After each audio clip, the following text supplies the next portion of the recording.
પટેલની રસોઈમાં તમારા બધાનું ખૂબ ખૂબ સ્વાગત છે। તો આજે આપણે સરસ મજાની નાનખટાઈ બનાવશું। નાનખટાઈ બનાવવા માટેના ઇન્ગ્રેડિયન્ટ્સ તૈયાર છે। સૌપ્રથમ તો આપણે 1 વાટકી ખાંડ લેશું। જેટલી ખાંડ લીધી હોય એ જ વાટકીના માપથી દાણેદાર જામેલું ઘી લેશું। પછી આપણે 1/4 કપ જેટલું સૂજી અને બેસનનો લોટ લેશું। સૂજી અને બેસનનો લોટ। પછી આપણે ગાર્નિશિંગ માટે તૂટી ફૂટી લેશું અને આ ઇલાયચી અને ડ્રાયફ્રૂટનો પાવડર મેં જાતે બનાવેલો છે।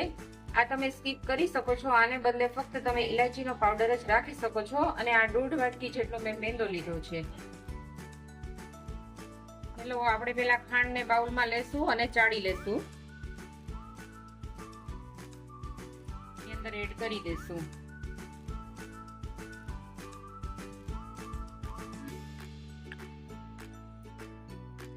હવે આપણે એક જ ડાયરેક્શનમાં આને વ્યવસ્થિત ફેટી લેશું।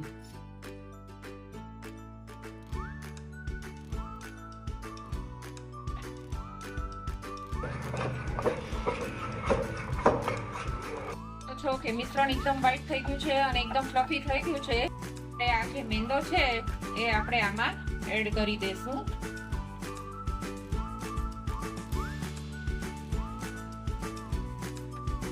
હવે આપણે આ સૂજી અને બેસન છે એ પણ આપણે આમાં એડ કરી દેશું।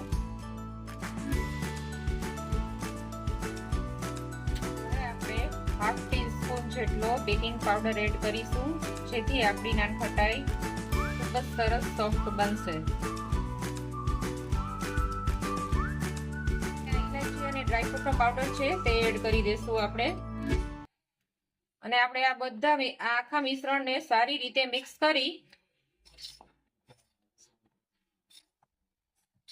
કરી લેશું આપણે સારી રીતે। આ મિશ્રણનો એક ડો તૈયાર કરશું। આપણે હળવે હાથે મિક્સ કરશું આને।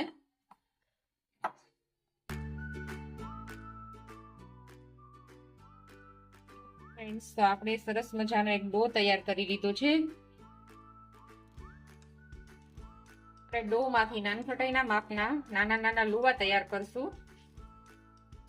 આપણે જે સાઈઝની નાનખટાઈ બનાવી હોય એવડા આપણે લુવા તૈયાર કરશું। તો એને ઘીથી ગ્રીસ કરી લેશું, જેથી આપણી નાનખટાઈ ચોટે નહીં અને સરળતાથી ઉખડી જાય।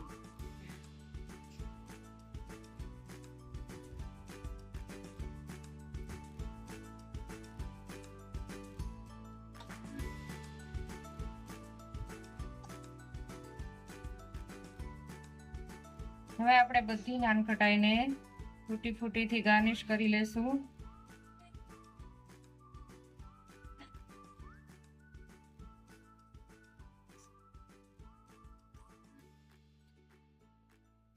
જો બધી નાનખટાઈ વળાઈ ગઈ છે અને તૈયાર થઈ ગઈ છે। હવે આપણે માઇક્રોવેવમાં કન્વેન્શન મોડ ઉપર એને બેક કરીશું। હવે આપણે માઇક્રોવેવને કન્વેન્શન મોડ ઉપર 170 ડિગ્રી ઉપર 10 મિનિટ સુધી પ્રીહીટ કરવા મૂકી દેશું। હવે આપણું ઓવન પ્રીહીટ થઈ ગયું છે। આપણે બધી બેકિંગ ટ્રેને ઓવનમાં મૂકી દેશું।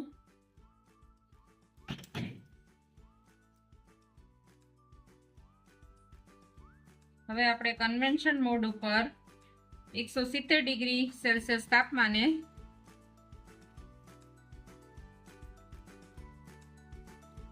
24 મિનિટ સુધી આને બેક કરીશું।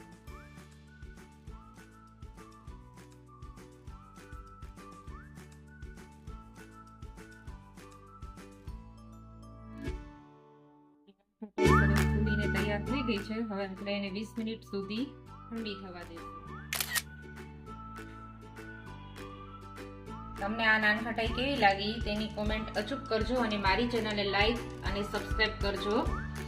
અને દિવાળીના તહેવારોમાં તમે આ નાનખટાઈ અચૂક બનાવજો। આપણે આવી જ નવી નવી વાનગીઓ સાથે મળતા રહીશું। Bye bye.